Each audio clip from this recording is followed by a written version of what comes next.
My room only has one bed. The nervous innkeeper stammered to the black woman, expecting her to turn away like all the others before her, but she replied with unsettling calm, "That's perfect."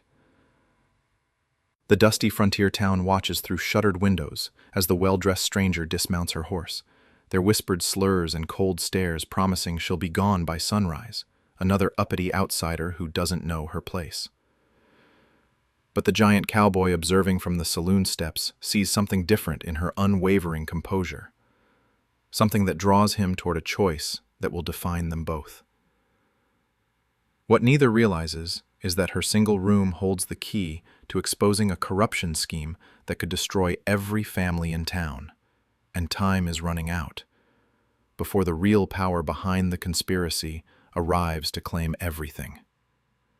Will she survive long enough to reveal the truth, or will the town's hatred silence her forever? Before we continue, comment where you are tuning in from. Perhaps we will publish a story there. The stagecoach wheels kicked up clouds of dust as they rolled to a stop in front of Peace Bluff's Main Street. Anna Sinclair stepped down onto the wooden platform, her worn leather boots making solid contact with the sun-baked planks. She adjusted her dark traveling dress and lifted her single bag with practiced ease. Conversation stopped. Window shutters cracked open, just enough for curious eyes to peer through. A group of men outside the saloon turned to stare, their faces hardening with each passing second. Anna walked toward the general store, her back straight and head high. The proprietor, a thin Chinese woman named Margaret Chen, quickly flipped her sign to "closed" and retreated into the shadows behind her counter. Sheriff Morton Graves emerged from his office, his silver badge catching the afternoon sun. He was a tall man with graying hair and eyes that missed nothing in his territory. His boots thudded against the wooden walkway as he approached Anna. "You lost, miss?" Anna met his gaze without flinching. "I have business in Peace Bluff."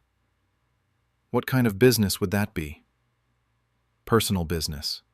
Graves circled her slowly like a predator sizing up prey. "This town doesn't get many visitors of your sort. Might be more comfortable in the next county over." "I'll be staying here." The sheriff's jaw tightened. He had dealt with troublemakers before, but something in this woman's calm certainty unsettled him. "We'll see about that." Anna continued down the street, passing the blacksmith shop where work had stopped completely. 3 men stood in the doorway, their faces twisted with disgust. One spat into the dirt as she walked by. The first boarding house turned her away before she could finish asking about a room. The second claimed they were full, despite the vacancy sign hanging crooked in the window. The third simply slammed the door in her face. From across the street, Ezekiel Tanner watched the scene unfold. He was a large man, broad-shouldered and weathered by years of hard work under the desert sun. Unlike the others, his expression showed curiosity rather than hostility. Something about the woman's unwavering composure intrigued him. Anna reached the final establishment on the street. Whitley's Inn sat at the end of the row, its faded paint and sagging porch suggesting better days had passed it by. She pushed through the front door, causing a small bell to chime. Thomas Whitley looked up from his ledger, his thin face immediately creasing with worry. He was a nervous man who survived in Peace Bluff by avoiding conflict and following the unspoken rules that kept Sheriff Graves satisfied. "We don't have any rooms available." Anna gestured toward the key rack behind him. 7 keys hung on their hooks. Those suggest otherwise. Whitley's hands trembled as he fumbled with his papers. "Those rooms are reserved." "For whom?" "For guests who might arrive later." Anna placed 2 silver coins on the counter. "I need lodging for the night." The innkeeper stared at the money, clearly torn between profit and social pressure. Through the window, he could see townspeople gathering outside, waiting to see how this confrontation would end. "Look, I wish I could help you. But even if I had space, my room only has 1 bed." Anna's response came without hesitation. "That's perfect." The words hung in the air like smoke from a gunshot. Whitley's mouth opened and closed without sound. Outside, Zeke straightened up from where he had been leaning against a post. Perfect. One bed suits my needs exactly. Whitley looked toward the window where Sheriff Graves stood, watching with crossed arms. The lawman's expression promised consequences for anyone who stepped out of line. But the silver coins gleamed on the counter, and business had been slow. Room 7. Upstairs. End of the hall. Anna pocketed the key and climbed the narrow staircase, her footsteps echoing through the quiet building. Behind her, she could hear Whitley muttering prayers under his breath. The room was small and sparse. A single bed dominated the space, flanked by a washstand and one rickety chair. Sunlight filtered through a dust-covered window that looked out over the town's main street. Anna set her bag on the bed and began examining the room methodically. She ran her fingers along the walls, checking the floorboards and testing the window frame. In the corner near the washstand, one board creaked differently than the others. She knelt and worked the board loose with her fingernails. Underneath, wrapped in oiled cloth, lay a bundle of papers. Her heart raced as she unfolded the first document. Isaiah Fletcher's handwriting filled the page, and the words made her breath catch. Outside, Zeke made his decision. He crossed the street and entered the inn, nodding to Whitley as he climbed the stairs. He knocked softly on room 7's door. Anna opened it cautiously, still clutched in her hand. "Wanted to make sure you got settled all right." She studied his face, searching for signs of deception or threat. "That's kind of you. Name's Zeke. Ezekiel Tanner. Anna Sinclair. Mind if I ask what brings you to Peace Bluff? It's not exactly a destination most people choose." Anna glanced at the papers in her hand, then back at Zeke's weathered face. Something in his eyes suggested he might be different from the others. "I'm here. About land." "What kind of land?" "The kind that belongs to me." Zeke stepped into the small room, his large frame making the space feel even more cramped. Anna hesitated for a moment, then closed the door behind him. The papers in her hand rustled as she moved to the single bed. "Land that belongs to you?" Anna spread the documents across the faded quilt. Her father's handwriting covered page after page, detailing property boundaries, water rights, and legal descriptions. The largest document bore an official territorial seal. 500 acres, prime grazing land with water access. She pointed to a hand-drawn map. "My father, Isaiah Fletcher, filed the claim legally 3 years ago." Zeke leaned closer, studying the papers. His expression grew serious as he recognized landmarks and boundary markers. "This is some of the best land in the territory. Sheriff Graves sold parcels of this same area to the Morrison family last month." "He sold what wasn't his to sell. How do you know Isaiah Fletcher was your father?" Anna lifted a smaller piece of paper from the bundle. A birth certificate, worn but legible, listed Isaiah Fletcher as father and Mary Sinclair as mother. "My mother took her maiden name when she left the territory. She died last winter in Chicago." Zeke sat heavily in the rickety chair. "Isaiah Fletcher disappeared 6 months ago. Folks said he just moved on, couldn't handle frontier life." "He didn't move on. He's buried somewhere on his own land." The weight of her words settled between them. Zeke rubbed his jaw, processing the implications. If Anna was right, Sheriff Graves hadn't just committed land fraud. He had committed murder.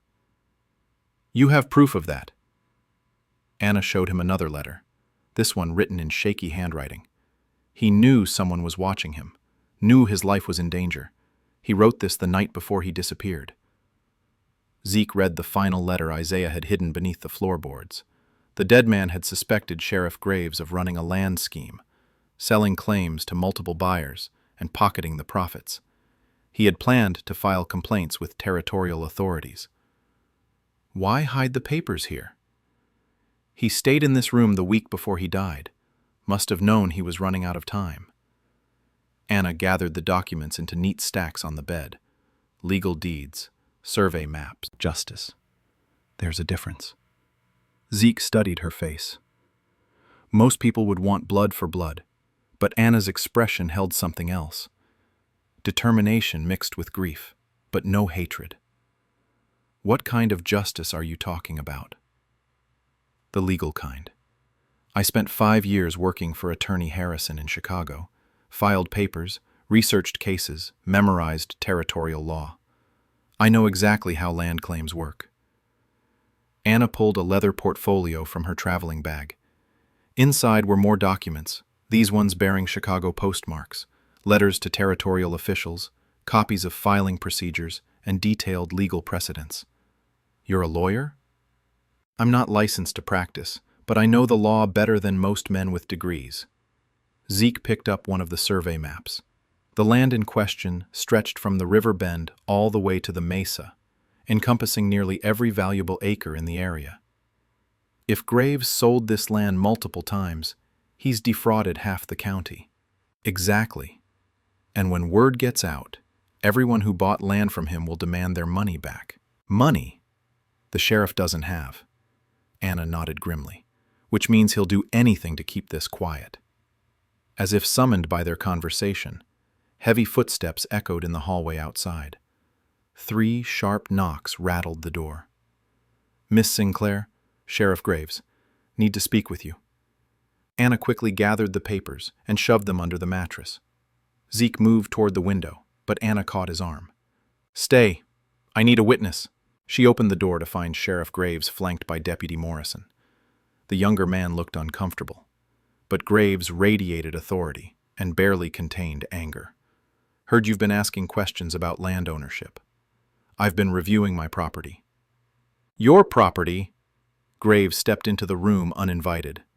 Far as I know, you don't own so much as the clothes on your back. Anna met his stare without flinching. I inherited land from my father. Who might that be? Isaiah Fletcher. Deputy Morrison shifted nervously.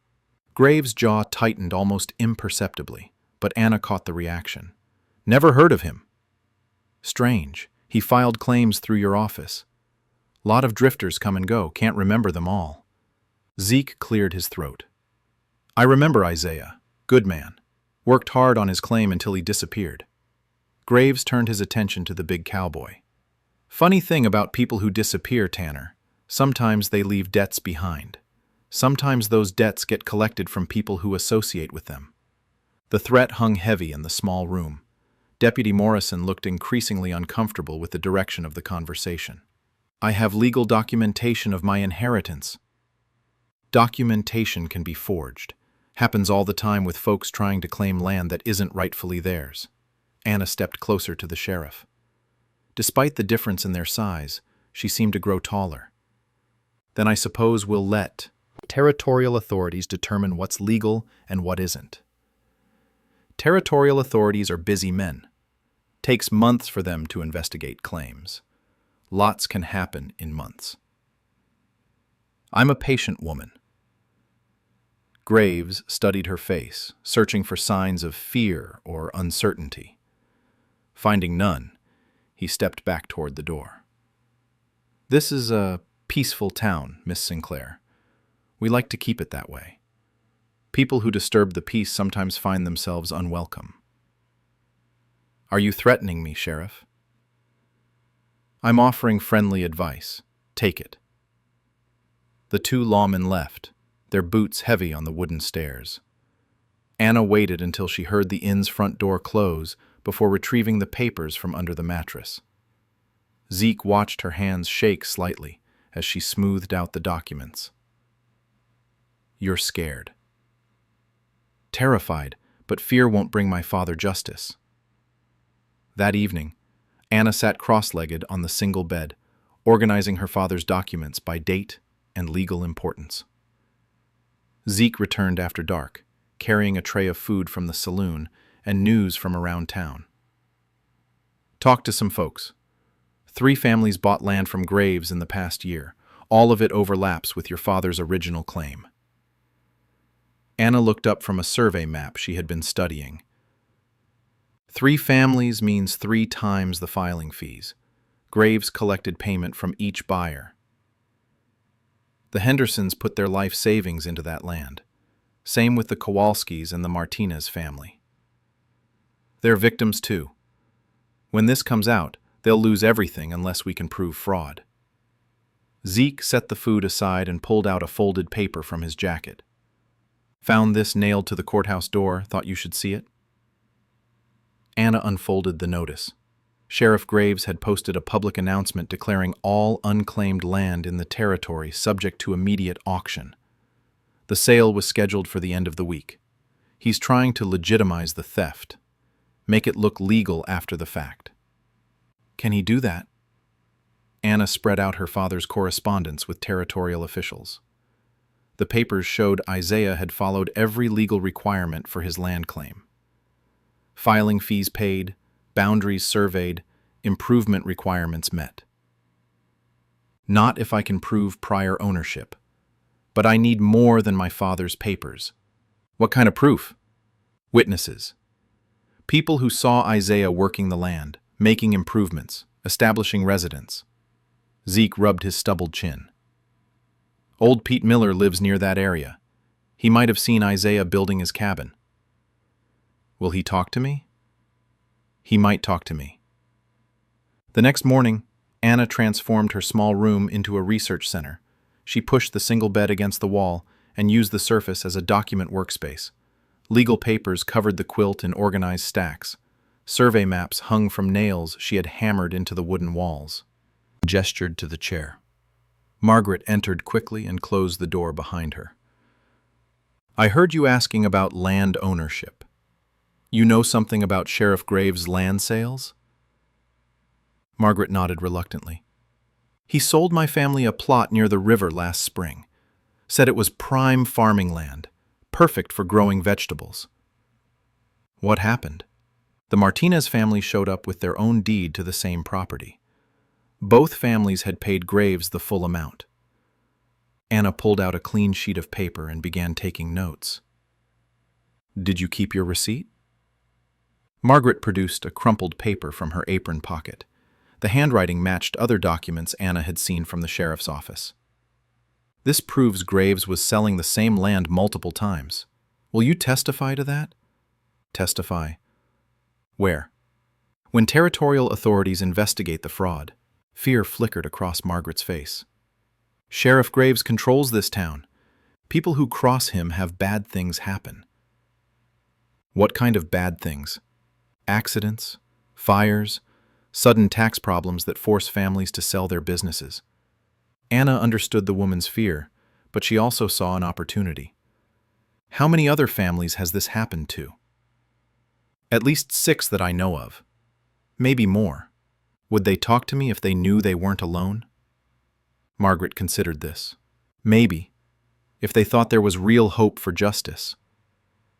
That afternoon, Zeke returned with Pete Miller in tow. The old rancher was weathered and cautious, but he agreed to speak privately in Anna's room. I seen Isaiah Fletcher working that land regular-like. Built himself a decent cabin, dug a well, cleared fields for planting. Anna wrote down every detail. When was the last time you saw him? 6 months back. Was riding fence line and saw smoke coming from his property. Figured he was burning brush, but when I rode over to check, cabin was gone. Just ashes and Isaiah nowhere to be found. Did you report it to Sheriff Graves? Pete snorted. Graves said Isaiah probably burned it himself and moved on. Said some folks ain't cut out for frontier life. But you didn't believe that? Isaiah Fletcher was tougher than leather. Wouldn't give up on good land without a fight. Anna added Pete's account to her growing file of evidence. Each testimony strengthened her case, but she needed more to challenge Graves directly. Word of Anna's investigation spread quietly through town. By evening, 2 more families had visited her room. The Kowalskis brought their land deed, which overlapped with both Margaret's property and Anna's father's original claim. The Henderson family produced receipts showing they had paid Graves twice as much as the standard filing fee. He told us the extra money was for expedited processing, Mrs. Henderson explained. Said it would guarantee our claim got approved quickly. Anna realized Graves had been targeting families who were desperate or unfamiliar with proper legal procedures. Immigrants, widows, and newcomers who wouldn't know to question his authority. There's something else, Mr. Henderson added reluctantly. Graves mentioned he had backing from important people. Said anyone who challenged the land sales would be dealing with more than just local law. What kind of backing? Railroad money. Big Eastern investors who want to see the territory developed quickly. Anna felt pieces of a larger puzzle clicking into place. The land fraud wasn't just about Sheriff Graves getting rich. It was part of a bigger scheme involving outside interests. Late that night, she spread all the evidence across her bed. Land deeds, receipts, witness statements, and her father's original documentation created a clear picture of systematic fraud. But she also saw the scope of what she was challenging. Zeke studied her face in the lamplight. You're thinking about backing down? I'm thinking about how many people will get hurt if I don't succeed. And how many are getting hurt right now while Graves continues the fraud. Anna looked at the documents covering her single bed. Each paper represented a family's dreams, their life savings, their hope for a better future.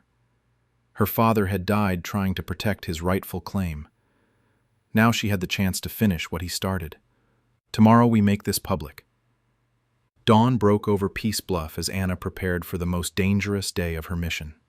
She organized her evidence into a leather portfolio, keeping the most critical documents close to her body.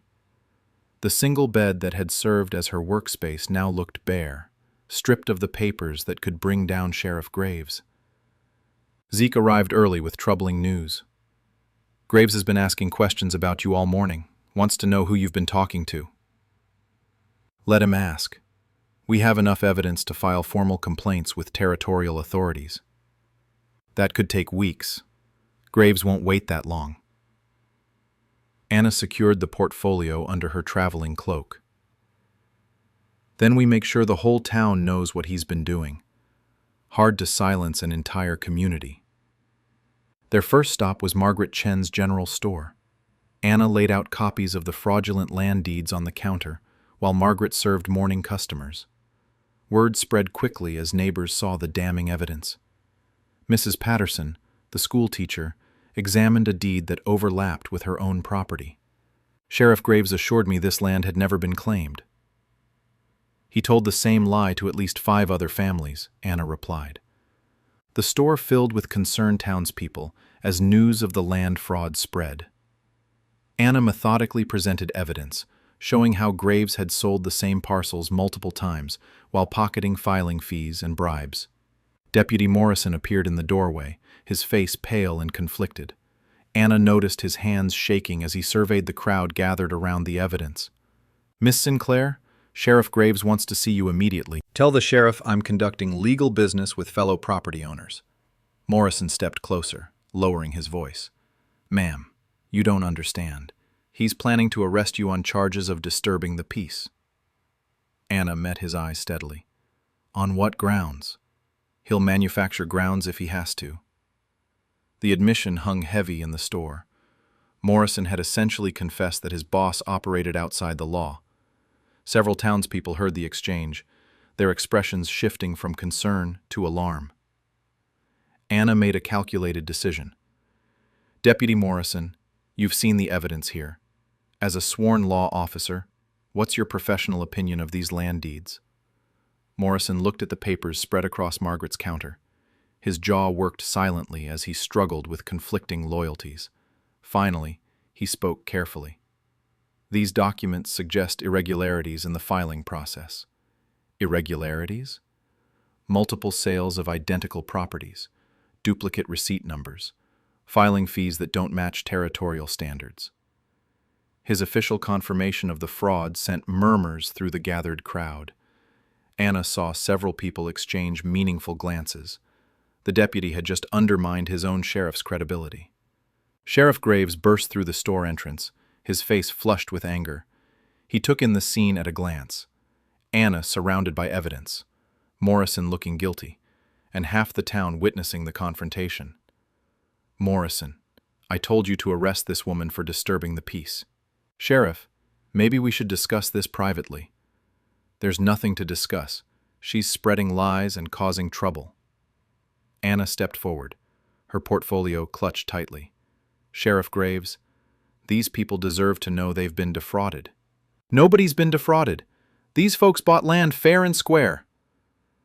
Anna opened her portfolio and pulled out her father's original territorial filing. The official seal and survey marks were clearly visible to everyone in the store. Isaiah Fletcher filed a legal claim to 500 acres 3 years ago. You've sold parcels of that same land to multiple buyers. Graves snatched the document from her hands, studying it with barely concealed panic. This is forged. Your father never owned any land in this territory. Then you won't mind if territorial authorities examine the filing records. I mind plenty. You're not filing anything anywhere. The sheriff's mask of legal authority finally slipped completely. His admission that he would prevent her from accessing proper legal channels confirmed everything Anna had suspected. Margaret Chen stepped forward with unexpected courage. Sheriff, you sold my family land that belonged to someone else. We want our money back. Your money bought legitimate property. Then why did the Martinez family show up with a deed to the same plot? More voices joined the confrontation. The Henderson family pushed forward with their receipts. Pete Miller. Anna confirmed seeing Isaiah Fletcher's cabin before it mysteriously burned. Mrs. Patterson demanded explanations for the overlapping land claims. Sheriff Graves found himself surrounded by angry citizens, demanding answers he couldn't provide. His authority, built on intimidation and deception, crumbled under the weight of documented evidence. All of you need to calm down and go home. This matter will be resolved through proper channels. What proper channels? Anna challenged. You just said you'd prevent me from filing complaints with territorial officials.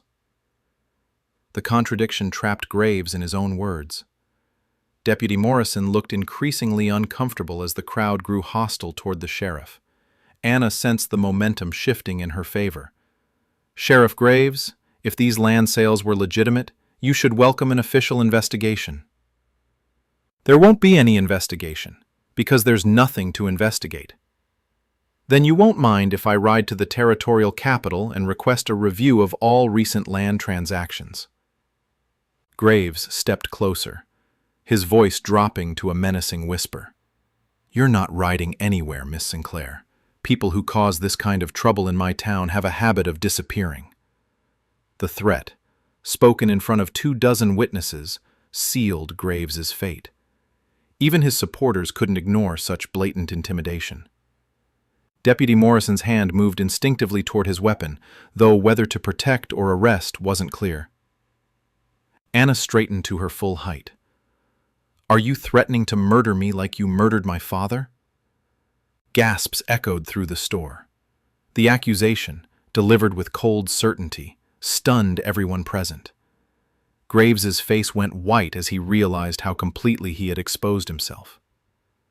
Your father was a drifter who couldn't handle frontier life. My father was Isaiah Fletcher, and you killed him to steal his land. Morrison stepped between them, his decision finally made. Sheriff, I think we should return to the office and discuss this situation calmly. But Graves was beyond calm discussion. He had built his power on fear and secrecy, and Anna had stripped away both. His empire of fraud was collapsing in front of the entire town. This isn't over, he snarled at Anna before storming out of the store. Anna turned to face the crowd of townspeople. It's over when justice is served. That evening, Anna returned to her room to find Deputy Morrison waiting in the hallway. His badge was missing from his vest, and his face carried the weight of difficult decisions. Sheriff Graves is planning something tonight. You need to know what you're really up against. Anna unlocked her door and gestured him inside. Morrison's hands shook as he pulled a stack of papers from his jacket. These are correspondence between Graves and his real boss, a railroad baron named Harrison Blackwood. Anna spread the letters across her bed, reading quickly. The documents revealed a conspiracy far larger than simple land fraud. Blackwood's railroad company planned to build a major junction through Peace Bluff, requiring the seizure of the entire town. Graves has been clearing out property owners for months. Every family he's defrauded, every questionable land sale, it's all part of Blackwood's plan. Anna studied a letter dated just 2 weeks earlier. Blackwood was growing impatient with the slow pace of land acquisition and threatened to replace Graves if results didn't improve quickly. When is Blackwood coming? Tomorrow morning. He's bringing federal marshals to finalize the seizure. Federal marshals? Morrison nodded grimly. Bought and paid for. They'll have paperwork declaring the entire area subject to eminent domain for railroad development. Anna felt the walls closing in around her mission. Fighting corrupt local officials was one thing, but challenging federal authority, backed by railroad money, was another level entirely. Why are you telling me this? Because I joined the law to protect people, not to help rich men steal their homes. Anna gathered her father's documents and began organizing them with Morrison's evidence. The combined papers painted a clear picture of systematic corruption reaching from local law enforcement to federal offices. We need to get this information to honest authorities before Blackwood arrives. There's no time. He'll be here at dawn with enough firepower to arrest anyone who opposes him. Anna stared at the evidence covering her single bed. Every document represented families who would lose everything if Blackwood's plan succeeded. Her father had died trying to stop this conspiracy, and now she faced the same overwhelming odds. Then we make our stand here, against federal marshals, against corruption, wherever it comes from. Anna spent the night preparing for the most important legal battle of her life. She organized evidence into irrefutable categories: fraudulent land sales, forged federal documents, and correspondence proving conspiracy between Graves and Blackwood. Zeke arrived before sunrise with news that Blackwood's train had pulled into the station. A dozen men in federal uniforms had disembarked, along with a well-dressed man carrying an expensive briefcase. Whole town's talking about it. Graves is strutting around like he owns the place. He thinks he does. Anna gathered her evidence and headed downstairs. Thomas Whitley cowered behind his desk as she passed through the lobby, but she barely noticed his fear. Her focus was entirely on the confrontation ahead. The main street filled with townspeople as word spread about the federal officials. Anna positioned herself in front of the courthouse steps, her evidence portfolio clearly visible to the growing crowd. Harrison Blackwood emerged from the sheriff's office, flanked by uniformed marshals. He was a tall, distinguished man with silver hair and the confident bearing of someone accustomed to getting his way through money and influence.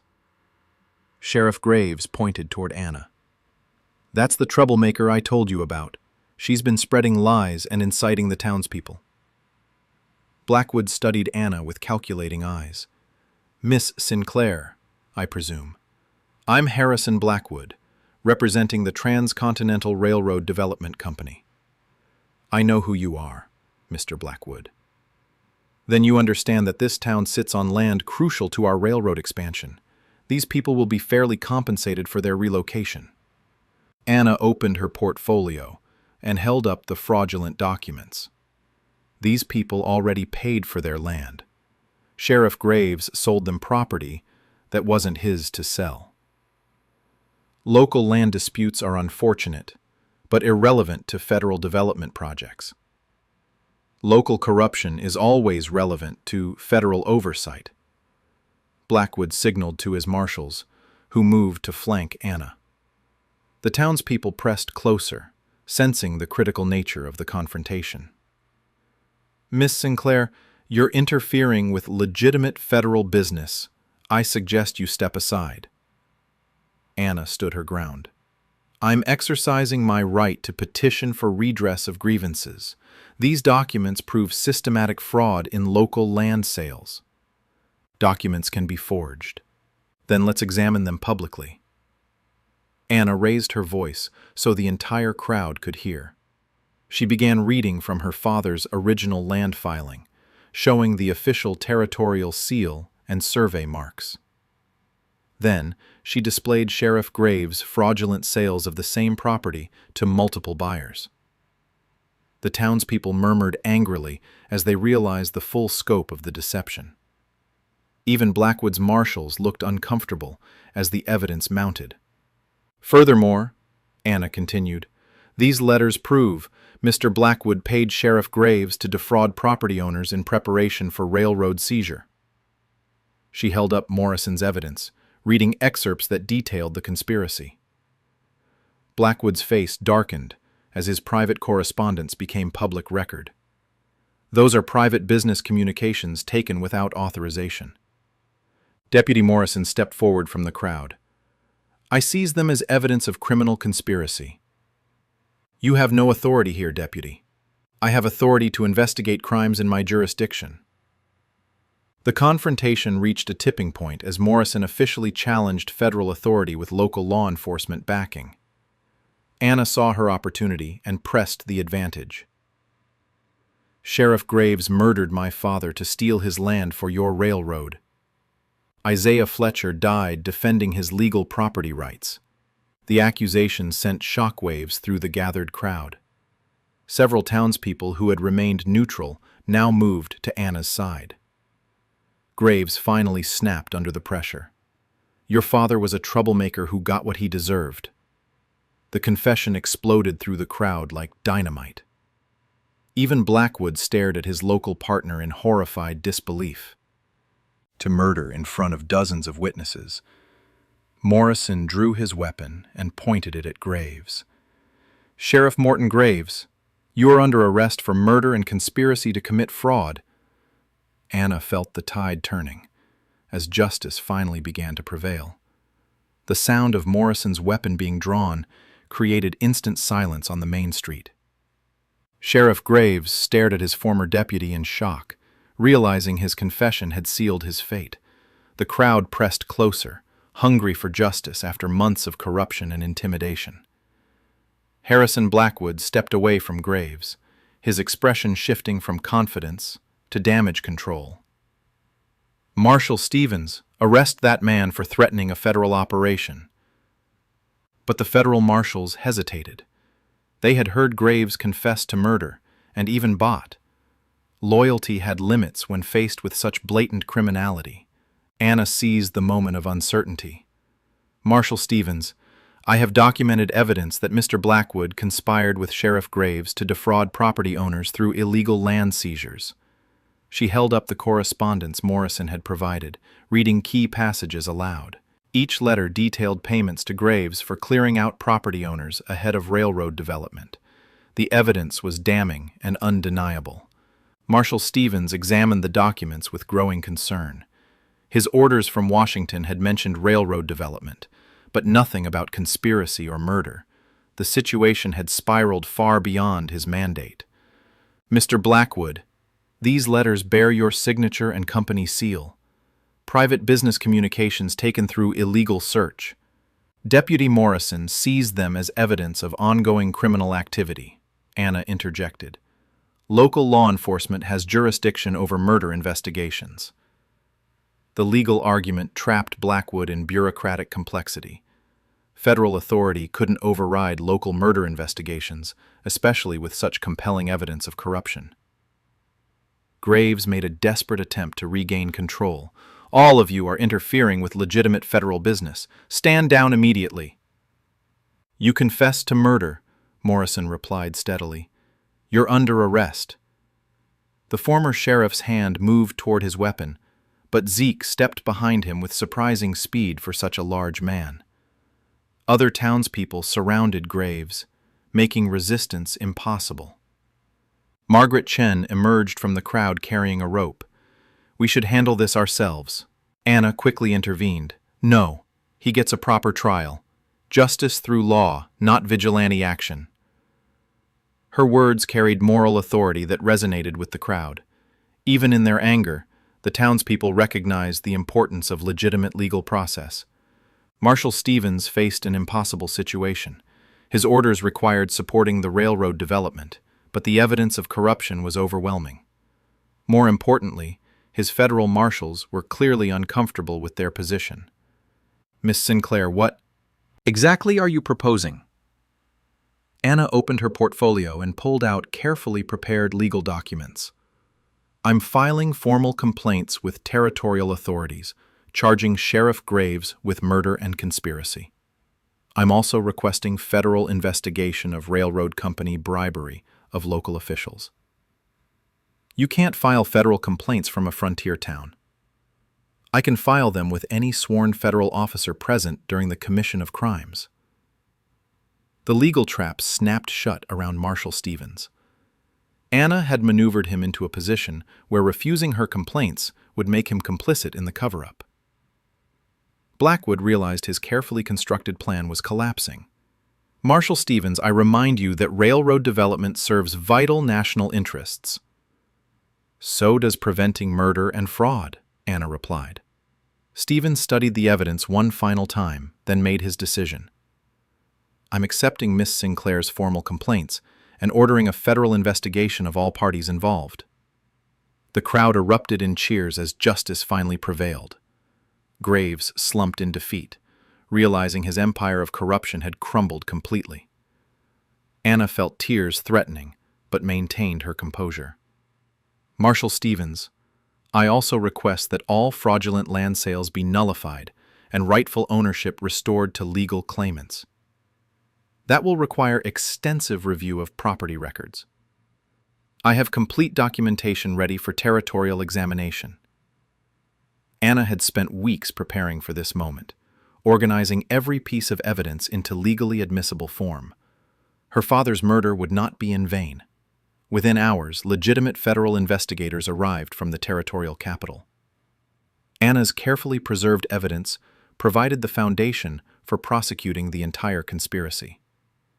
Graves and Blackwood were arrested on multiple charges of fraud, bribery, and murder. The investigation revealed the scope of corruption reaching far beyond Peace Bluff. Blackwood's railroad company had used similar tactics across 3 territories, displacing hundreds of families through illegal land seizures. Anna testified before federal prosecutors, her legal knowledge proving invaluable in building airtight cases against the conspirators.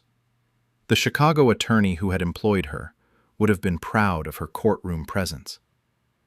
As the legal proceedings continued, Anna established Peace Bluff's first legal aid office in her former room at Whitley's Inn. The single bed was replaced with a proper desk, but she kept it as a reminder of humble beginnings. Families who had lost their land to fraudulent sales received full restitution. The Martinez, Henderson, and Chen families got clear title to their property. Pete Miller's testimony helped identify the exact location of Isaiah Fletcher's grave, allowing Anna to give her father a proper burial. Zeke became Anna's business partner, helping families navigate complex property disputes and federal regulations. His knowledge of local conditions complemented her legal expertise perfectly. Deputy Morrison was elected sheriff by unanimous town vote, establishing honest law enforcement after years of corruption. His first official act was commissioning Anna as the town's legal advocate, giving her authority to represent citizens in territorial courts. Thomas Whitley transformed his inn into a proper boarding house for families seeking legal assistance.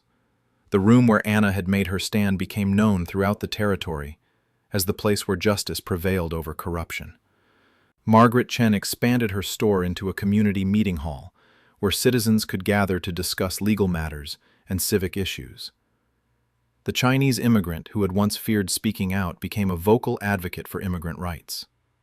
Peace Bluff grew from a dying frontier town into a thriving community built on legal protection and inclusive governance.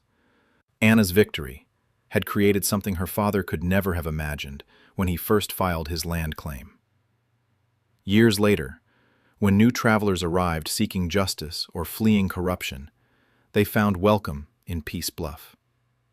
Anna Sinclair, the woman who had once been told there was only one bed, now provided hope and legal representation to anyone who needed it. The sign outside her office read simply, Peace Bluff Legal Aid, Justice for All. Below it, in smaller letters, founded in memory of Isaiah Fletcher, who died defending the rights of honest people. Anna had kept her promise to her father. Justice had been served through law, dignity, and the power of truth.